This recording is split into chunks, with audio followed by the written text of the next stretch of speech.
Hai hai, selamat datang kembali di channel Min Donghua.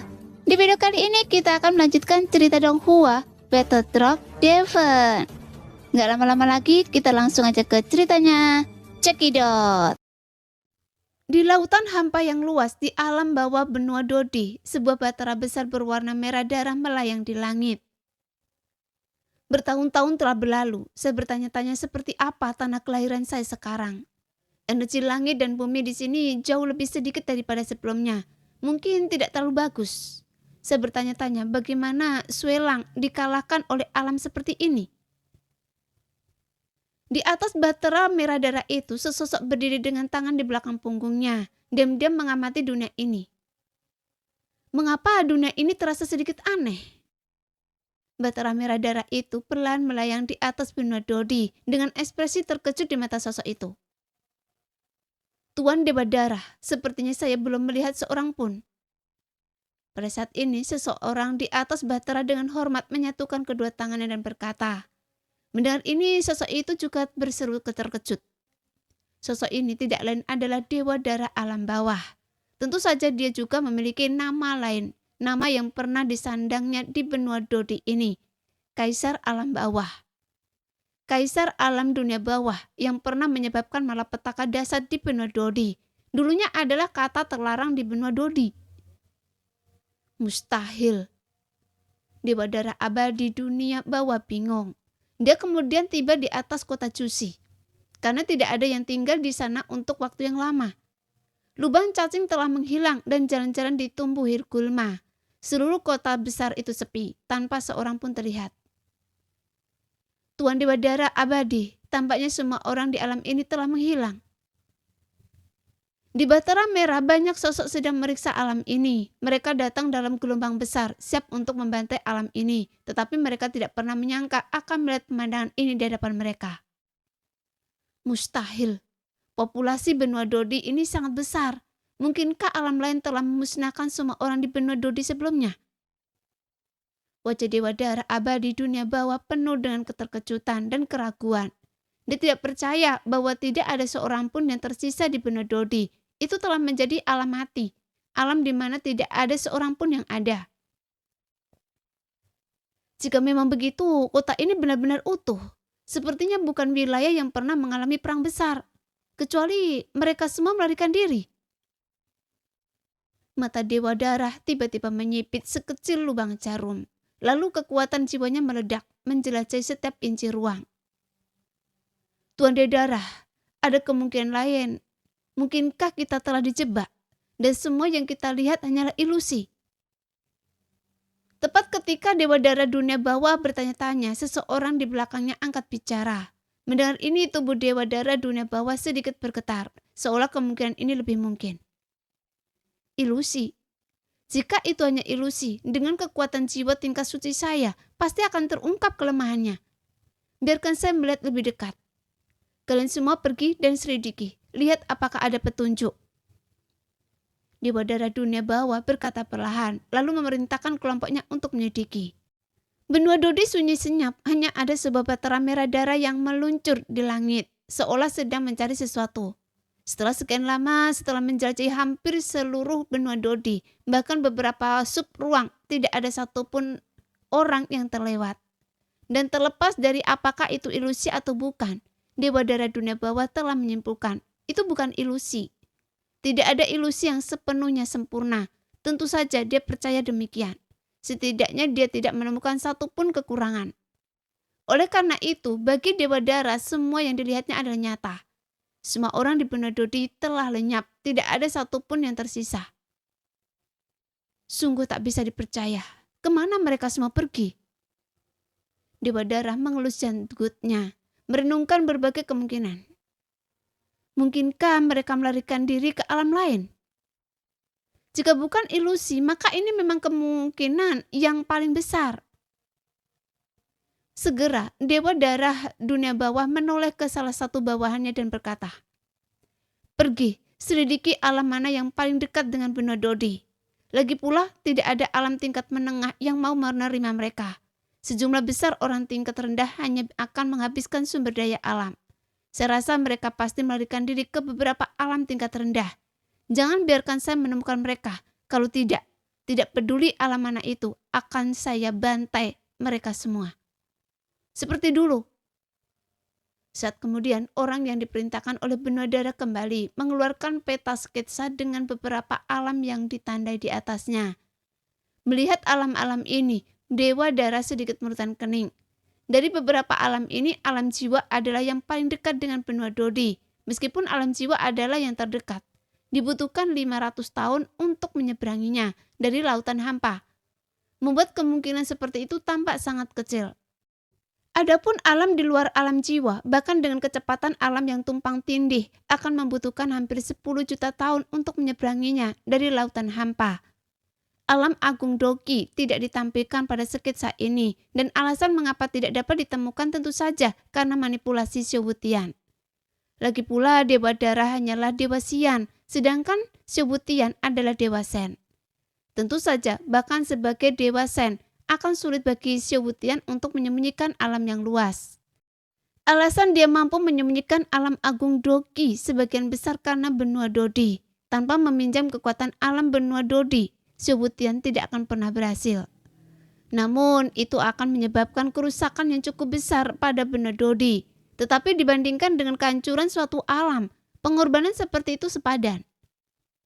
Benua Dodi dan benua agung Doki praktis berdekatan. Hubungan mereka seperti saudara kembar. Di zaman kuno, sebuah lorong membelah dua dunia. Karena itu hanya individu yang berbakat di dunia besar Doki dipromosikan ke benua Dodi. Masuknya talenta secara terus-menerus ini membuat kemakmuran benua Dodi menjadi sumber ketakutan bagi banyak alam lain, termasuk alam Dewa Darah. Dibandingkan dengan kedua alam tersebut, benua Dodi tidak diragukan lagi adalah kakak laki-laki. Jika benua Dodi sedangkan dalam kesulitan, dunia besar Doki secara alami akan maju untuk membantu. Namun saat ini Dewa Darah alam bawah bukanlah orang asing dari alam lain. Jika kita membicarakannya, sangat sedikit orang yang mengetahui asal-usulnya, karena terlalu jauh dalam waktu. Tetapi Dewa Darah alam bawah ingat bahwa rumah aslinya bukanlah benua Dodi, tetapi alam yang hampir terlupakan, benua besar Doki. Saya hampir lupa. Tanah air saya yang sebenarnya dalam waktu sesingkat ini tampaknya tidak ada tempat untuk melarikan diri kecuali benua Doki. Bibir Dewa Darah melengkung membentuk senyum dingin, seolah-olah dia telah melihat semuanya.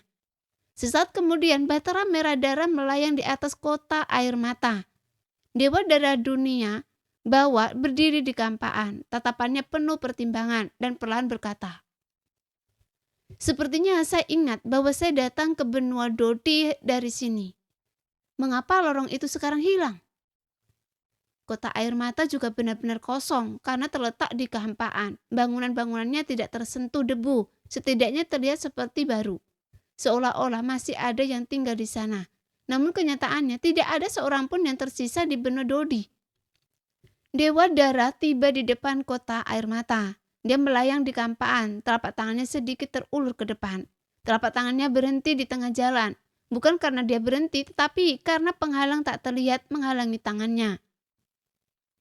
Sepertinya apa yang saya duga benar. Mereka semua benar-benar melarikan diri ke benua Doki. Tetapi dalam ingatan saya, benua Doki memiliki ruang terbatas dan tidak dapat menampung begitu banyak orang dari benua Dodi. Bahkan jika mereka membantai semua orang di benua Doki, benua itu tidak akan mampu menahannya. Tampaknya mereka telah menemukan beberapa metode untuk menghindari perang. Tetapi metode-metode tersebut pada akhirnya seperti belalang sembah yang mencoba menghentikan kereta perang, menipu diri sendiri. Sebuah seringnya sinis muncul di wajah Dewa Darah, seolah-olah melihat penghalang ini mengkonfirmasi bahwa dugaannya benar.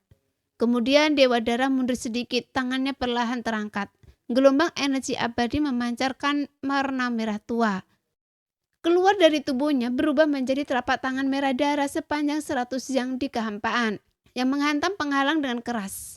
Dengan suara yang teredam, telapak tangan merah darah Dewa Darah hancur seketika, namun penghalang itu tetap tidak bergerak sama sekali. Seolah-olah telapak tangan merah darah adalah usaha sia-sia melawan batu. Dewa Darah sedikit menurunkan kening melihat ini, karena kekokohan penghalang itu jauh melebihi harapannya. Penghalang ini mungkin sulit bahkan untuk saya buat.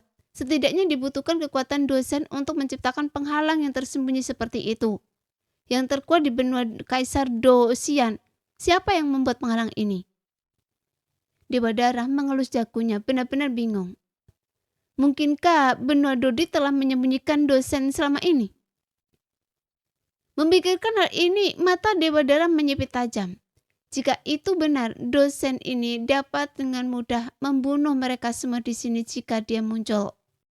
Melihat penghalang itu, sedikit rasa khawatir muncul di mata Dewa Darah. Dia tidak berani bertindak gegabah lagi dan segera merintahkan seseorang untuk mengirim pesan kembali ke alam Dewa Darah, meminta agar seorang ahli dosen dikirim. Jika tidak, dengan kekuatan dewa, mustahil untuk menembus penghalang di hadapannya. Mengirim pesan ke alam Dewa Darah akan memakan waktu hampir 100 tahun, bahkan menggunakan metode teleportasi secepat di Bahtera. Akan membutuhkan 500 tahun untuk melakukan perjalanan dari alam Dewa Darah ke benua Dodi. Tentu saja bagi seorang Dosian 500 tahun akan terasa seperti sehari. Karena itu, biarkan saya menikmati kedamaian selama 500 tahun lagi. Ki asal abadi di lautan emas benua Dodi ini sangat kaya. Mari kita berkultivasi dengan damai di benua Dodi selama 500 tahun. Dengan itu, Dewa Darah alam bawah dengan santai menaiki Bahtera Merah Darah dan meninggalkan kota air mata. Setelah Bahtera Merah itu perlahan pergi, di balik penghalang yang diciptakan oleh serangan Dewa Darah alam bawah, sesosok berdiri mengamati Bahtera yang pergi. Tampaknya hanya sosok ini yang dapat melihat mereka. Sementara Dewa Darah alam bawah tidak dapat melihat keberadaan sosok itu. Sosok ini tidak lain adalah Syewutian, dewa penjaga benua Dodi. Saya tidak menyangka akan ditemukan cepat ini. Kita tidak punya banyak waktu lagi. Xiuyan, harapan saya bergantung pada Anda. Gumam Syewutian, dia memang telah mencapai kekuatan Dewa Do. Tetapi jika dia bergerak, itu pasti akan memicu serangan balik dan dahsyat dari alam Dewa Darah. Demi alam ini, Syewutian memilih untuk sementara menghindari pertempuran. Ini adalah jalan terakhir. Benua Dodi tidak punya tempat lagi untuk mundur. Di sisi lain lautan hampa, Xiuyan masih dengan giat memurnikan pil roh petir pelindung sumsum. Dia tidak menyadari apa yang terjadi di benua Dodi, tetapi informasi yang diungkapkan Sui Pinchan kepadanya membuatnya sangat cemas. Namun Syewutian mengerti bahwa cemas sekarang tidak ada gunanya. Dengan kekuatannya saat ini, bahkan jika dia kembali ke benua Dodi, dia tidak akan berdaya melawan alam Dewa Darah. Karena itu, Xiuyan bertekad untuk mendapatkan jantung api Bayan. Karena alasan ini, Xiuyan memurnikan pil itu. Dengan sekuat tenaga, klan Dewa Api kuno tidak akan menipunya. Terlepas dari apakah dia akhirnya mendapatkan Bayan, dia harus berusaha sebaik mungkin sekarang, karena hanya dengan mendapatkan jantung api, dia mungkin memiliki secah harapan untuk melawan alam Dewa Darah. Namun prioritas pertama adalah menyelesaikan masalah pil roh petir pelindung sumsum. Saat ini, Xiuyan, Lang Tian, dan Qin Zhento duduk bersila di depan kuali obat. Api berkobar di dalam kuali. Api Xiuyan berwarna-warni, api Lang Tian berwarna merah menyala biasa, dan api Qin Zhento berwarna merah keemasan. Ketiganya sekarang mengerahkan seluruh kekuatan mereka bermandikan keringat. Proses alkimia intensitas tinggi ini sangat menguras kekuatan jiwa mereka. Kelelahan melanda mereka masing-masing karena mereka telah gagal 2 kali dalam pemurnian pil roh petir pelindung sumsum. Xiuyan menatap tajam api berwarna-warni yang dengan cepat naik ke dalam kuali. Penguasaannya terhadap api tidak dapat disangkal, tetapi tatapannya kini sangat serius. Sambil memegang tombak badai petir, roh petir muncul di ujungnya, dan kecepatan kilat. Xiuyan mengendalikan api untuk menelannya di dalam kuali. Hanya di dalam kuali roh petir itu akan tetap berada. Di dalam api kuali obat, sebuah pil yang baru terbentuk dan sebuah roh petir melayang. Xiuyan dengan cepat mengendalikan panas di kedua sisi. Panas pil lebih lembut, sementara roh petir membutuhkan api yang sangat kuat untuk dikendalikan. Lagi pula roh petir itu sendiri adalah petir energi yang sangat dahsyat. Dan untuk menekannya, seseorang harus lebih dahsyat lagi. Mengapa saya selalu gagal pada langkah ini? Roh petir ini sama sekali tidak bisa menyatu ke dalam pil. Di mana letak kesalahan saya? Xiaoyan merutkan kening dalam-dalam. Ini adalah langkah terakhir dan paling penting dalam proses penggabungan pil, namun seringkali merupakan langkah yang paling sulit. Lang Tian dan Jin Zhento juga menatap serius kuali obat di depan Xiaoyan. Mereka kekurangan kekuatan fisik dan spiritual untuk memberikan ramuan obat bed keempat. Ini adalah kali ketiga. Mereka tidak tahu apakah mereka bisa berhasil. Namun terutama pada saat kritis ini, keduanya tidak berbicara sembarangan untuk mengalihkan perhatian Xiaoyan. Xiaoyan juga ragu-ragu. Dia tahu bahwa jika dia mencoba masa pil yang baru berbentuk dan roh petir untuk menyatu lagi, hasilnya hanya akan sama seperti 2 kali sebelumnya. Pil akan hancur dan roh petir akan lenyap. Jadi Xiaoyan berpikir cepat, bergumam pada diri sendiri. Di mana tepatnya saya salah? Dia melihat roh petir yang berkobar seperti api, tampaknya tidak cocok dengan pil itu. Pil itu sendiri bersifat lembut, sementara roh petir bersifat destruktif. Kedua energi yang benar-benar berlawanan ini membuat penggabungannya sangat sulit. Melihat Xiaoyan sedang berpikir keras, Lang Tian juga memfokuskan pandangannya pada pil yang baru terbentuk dan roh petir yang mengambang di dalam kuali. Matanya juga menunjukkan ekspresi berpikir. Tiba-tiba melihat api yang berkobar di dalam kuali, Lang Tian dengan lembut berkata, "Tuan Muda Xiao, apakah ada kemungkinan bahwa sesuatu mencapai titik ekstrimnya lalu berbalik?" "Segalanya mencapai titik ekstrim lalu berbalik. Maksud Anda mencari jejak energi lembut di dalam roh petir?" Xiaoyan mengerti maksud Lang Tian, tetapi roh petir adalah energi petir paling murni. Bagaimana mungkin ia memiliki energi lembut? Meskipun demikian, Xiaoyan memutuskan untuk mencoba saran Lang Tian untuk melihat apakah ia dapat menemukan jejak energi lembut di dalam roh petir. Xiaoyan secara drastis menurunkan suhu api yang mengendalikan roh petir. Seketika kekuatan yang dikendalikan oleh api melemah dan roh petir menjadi gelisah, seolah ingin menerobos kuali kapan saja. Namun mengingat kendali Xiaoyan atas api, mustahil bagi roh petir untuk mendapatkan keuntungan apapun.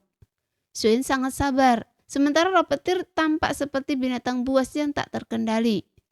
Begitu Xiaoyan sedikit melonggarkan tekanan api, ia akan menggeliat dan meronta-ronta di dalam kuali.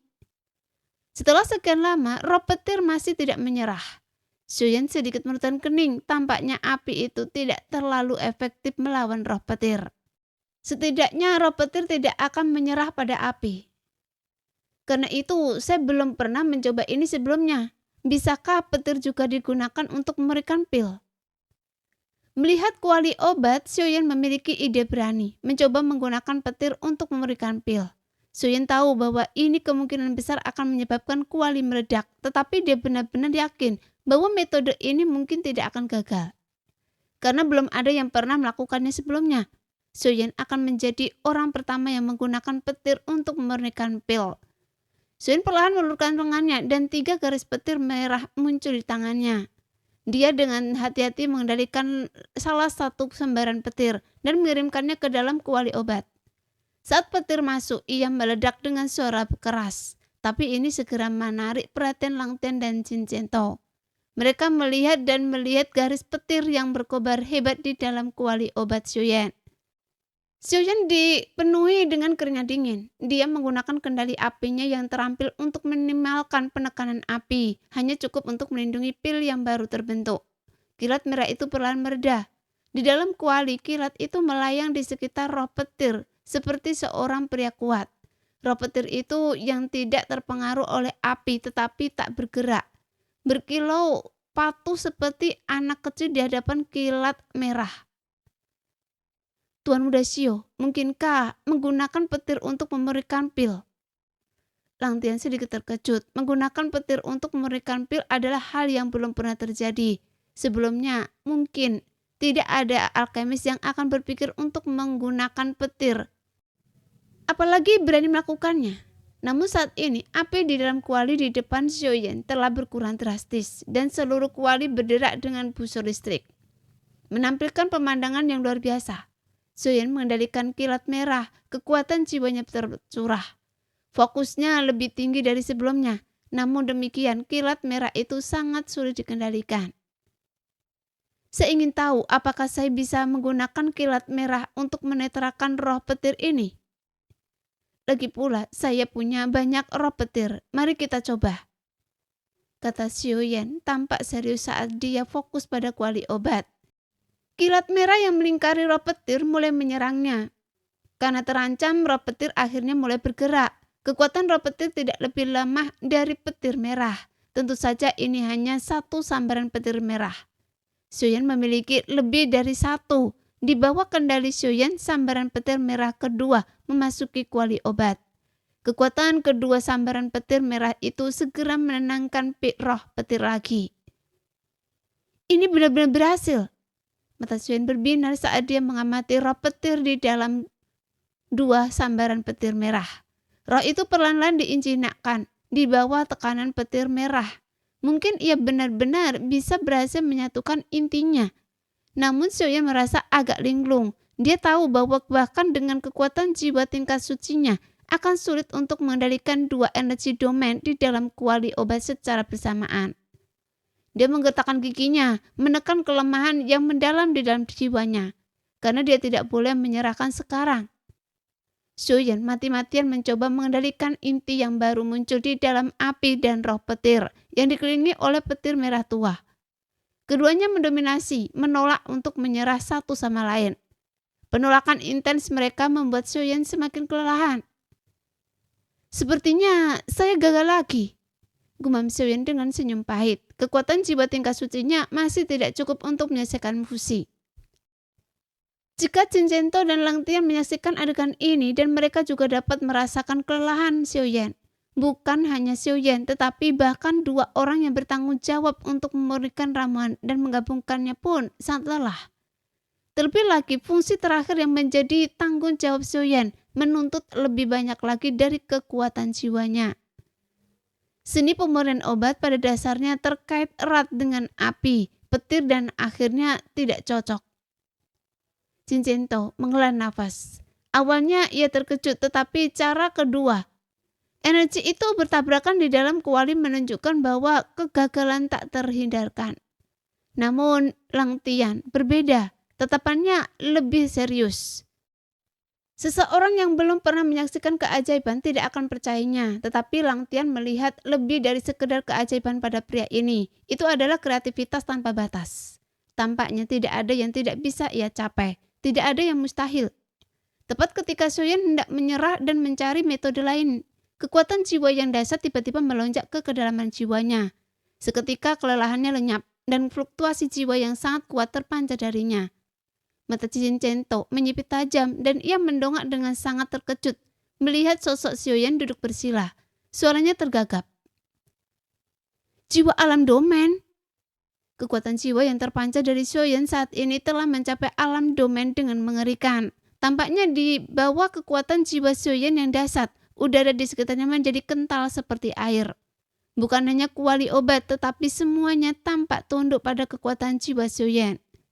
Xiaoyan mendongak dan berdiri di hadapannya dengan sosok yang mengenakan baju zirah ilahi. Sosok ini tak lain adalah Xie Zhenghui.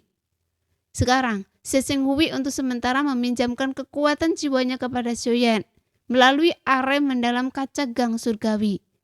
Kekuatan jiwa Xiaoyan bersendiri telah mencapai alam suci, dan dengan tambahan kekuatan jiwa Xie Zhenghui yang hampir mencapai alam domain, sehingga kekuatan jiwa Xiaoyan meningkat secara mengerikan ke alam domain. Mata Xiaoyan berkilat tajam. Di dalam kuali obat yang hampir di luar kendali dengan bantuan kekuatan jiwa Xie Zhenghui, Xiaoyan melepaskan kekuatan jiwa alam domainnya. Menstabilkan situasi petir dan api yang saling tolak-menolak masih ada, tetapi dengan intervensi kekuatan jiwa alam domain Xiaoyan, jejak fusi muncul antara petir dan api di dalam kuali obat. Xiaoyan menggetarkan giginya. Dia tahu bahwa dia tidak boleh melakukan kesalahan sekarang, karena kesalahan sekecil apapun dapat menyebabkan kegagalan. Di dalam kuali obat, guntur dan api saling berjalin, memancarkan bentuman sonik yang mendesis. Pada saat yang sama, energi aneh dapat terlihat di antara dua energi dahsyat itu. Energi yang dihasilkan oleh perpaduan api dan guntur. Api dan petir saling berjalin di dalam, tidak saling tolak. Pemandangan di dalam kuali obat tercermin di mata Xiaoyan, dan senyum perlahan muncul di bibirnya. Xiaoyan tahu bahwa ketika pemandangan ini muncul, ada harapan untuk fusi inti. Xiaoyan dengan tepat mengendalikan pil awal dan roh petir di dalam kuali. Keberhasilan fusi bergantung pada momen ini. Roh petir memancarkan cahaya yang menyilaukan saat pil awal perlahan tenggelam ke dalamnya. Kali ini kuali tidak meledak, sebaliknya permukaan kasar pil awal mulai menghaluskan diri. Roh petir perlahan menyusut, sementara pil awal perlahan menyerapnya. Setelah mencapai titik ini, Xiaoyan tahu bahwa keberhasilan sudah dekat. Namun pada saat itu, sambaran petir tiba-tiba meledak dari kuali di depan Xiaoyan, mengejutkan semua orang. Kepulan asam naik dari kuali. Gagal! Lang Tian dan Jin Zhento sama-sama terkejut. Wajah mereka menunjukkan senyum pahit. Baik Lang Tian maupun Jin Zhento kelelahan dan tidak memiliki energi untuk memberikannya untuk keempat kalinya. Xiaoyan duduk tanpa bergerak di depan kuali obat, segera membangkitkan rasa ingin tahu semua orang. Ledakan barusan memang tampak seperti kuali yang meledak, tetapi Lang Tian dan Jin Zhento juga menyadari ada sesuatu yang janggal. Jika kuali itu meledak, kekuatannya pasti jauh lebih besar. Asap mengepul dan langit tiba-tiba gelap. Melihat ini, Lang Tian dan Jin Zhento yang sebelumnya matanya tampak kusam tiba-tiba kembali bersinar. Angin sepoi-sepoi bertiup, membawa aroma pil ke udara, aroma yang akan membuat darah alkemis manapun mendidih. Berhasil! Ini petir pil! Seru Lang Tian dan Jin Zhento menghela nafas panjang dan akhirnya rileks. Sosok Xiaoyan terbang ke langit lagi, masih mengandalkan kekuatan fisiknya untuk menahan petir pil yang dahsyat. Seperti sebelumnya. Bercak darah muncul di tubuh Xiaoyan, tetapi dia menggertakkan giginya. Dibandingkan dengan platform penempaan aula roh petir, petir pil ini hanyalah geli. Namun setelah dibersihkan oleh 2 putaran petir, kilat merah keempat secara bertahap muncul di tubuh Xiaoyan, menunjukkan bahwa tubuh petir ilahi primordialnya telah ditingkatkan lebih lanjut. Setiap kilatan petir merah, meskipun tidak sekuat petir merah di lautan petir istana roh petir, jauh lebih kuat daripada petir biasa. Setidaknya Xiaoyan mampu menekan roh petir biasa dengan petir merahnya. Keberhasilan pemurnian pil roh petir pelindung sumsum benar-benar sebuah keberuntungan. Meskipun tidak ada aturan baku dalam alkimia, metode Xiaoyan menggunakan petir untuk memberikan pil benar-benar unik. Yang membuat Jin Zhento dan Lang Tian tertawa sekaligus menangis adalah Xiaoyan benar-benar menggunakan kekuatan petir untuk memurnikan pil roh petir pelindung sumsum. Jika berita ini tersebar, Xiaoyan pasti akan menjadi tokoh legendaris di dunia alkimia. Setelah menahan sambaran petir, Xiaoyan mengaktifkan tubuh petir ilahi primordialnya dan luka di fisiknya sembuh dengan cepat. Dengan jentikan jarinya, sebuah pil bulat berwarna biru tua dengan pola petir terbang ke telapak tangannya dari kuali obat. Melihat pil roh petir pelindung sumsum, senyum muncul di wajah Xiaoyan. Seperti yang dikatakan Yu Chang'an, untuk mendapatkan jantung api dibutuhkan setidaknya 3 set pil. Xiaoyan sekarang telah berhasil memberikan pil pengentalan darah 9 putaran dan pil roh petir pelindung sumsum. Efek dari kedua pil ini sudah jelas. Pil pengentalan darah 9 putaran dapat melindungi daging dan darah tubuh, mirip dengan pil teratai darah yang diminta lelaki tua itu kepada Xiaoyan untuk disiapkan guna menyerap api aneh pertama di benua Doqi. Namun kekuatan pertahanan pil pengentalan darah 9 putaran sangat menakutkan. Memiliki 9 lapisan efek, hampir tidak cukup untuk menahan kekuatan dasar jantung api. Tentu saja perlindungan fisik saja tidak cukup. Efek dari pil roh petir perlindungan sumsum adalah untuk melindungi meridian dan sumsum tulang melalui kekuatan dasar petir. 2 pil pertama berfungsi sebagai pelindung, setidaknya memungkinkan mereka untuk mendekati jantung api. Akan sangat memalukan jika mereka hanya bisa menonton dari jauh dan tidak berani mendekat. Pada akhirnya, 2 pil berhasil dimurnikan. Masih ada pil ketiga, tetapi Xiaoyan belum mengetahui detailnya. Namun Yu Chang'an telah pergi mencari bahan obat, jadi mereka hanya bisa menunggu dengan tenang. Xiaoyan, Lang Tian, dan Jin Zhento semuanya telah meminum beberapa pil pemulihan. Memberikan satu pil roh petir perlindungan sumsum tentu saja tidak cukup. Terlepas dari apakah Yu Chang'an akan menjadi pesaing untuk jantung api, setidaknya dia telah dengan tanpa pamrih memberikan resep dan bahan obat kepada Xiuyan. Hanya karena sopan santun dan alasan yang masuk akal, Xiuyan akan memberikan satu pil untuk Yu Chang'an. Setelah berhasil pertama kali, Xiuyan telah menemukan beberapa teknik. Namun pil roh petir perlindungan sumsum kedua juga berhasil diberikan setelah gagal sekali. Xiuyan terus menggunakan pil petir untuk meningkatkan kekuatan fisiknya. Dia menggunakan 5 set ramuan obat, tetapi hanya berhasil membuat 2 pil. Namun tingkat keberhasilan ini sudah cukup baik. Tepat ketika Xiuyan hendak bersantai setelah menyelesaikan pemulihan sementara, seluruh hutan tiba-tiba bergetar hebat, dan tanah terasa bergetar dengan jelas. Raungan naga yang dalam menggema ke arah Xiuyan dan kelompoknya. Tim pemberani yang sedang beristirahat dengan duduk bersila semuanya tiba-tiba berdiri. Tatapan mereka serius. Itu suara Longgi. Long Xintian segera berseru. Raungan naga Longgi sangat unik, kuat namun sedikit serak, memancarkan aura dominasi yang tak terbatas. Jari-jari kaki semua orang menyentuh tanah dengan tajam, mendorong mereka ke udara, melayang di atas hutan. Melihat ke arah dari mana suara itu berasal. Di kejauhan, bayangan besar kepala naga Longgi terlihat menyatu di udara, seolah-olah menghalangi sesuatu. Bersamaan dengan itu, lebih dari selusin berkas cahaya melesat ke arah Xiuyan dengan kecepatan luar biasa. Mereka telah diserang. Tubuh Xiuyan seketika memancarkan niat bertempur. Jiwanya masih agak lelah, tetapi saat ini dia dalam keadaan siaga tinggi. Sepertinya bukan binatang ajaib. Jika ia, Longgi yang berasal dari garis keturunan Raja Naga Hitam pasti bisa mengintimidasi mereka. Mereka mungkin telah bertemu tim lain. Long Xintian menganalisis dari samping, dan analisis Long Xintian benar. Di kejauhan, puluhan sosok lagi terlihat mengikuti kelompok awal, menunjukkan bahwa itu lebih dari sekedar satu tim.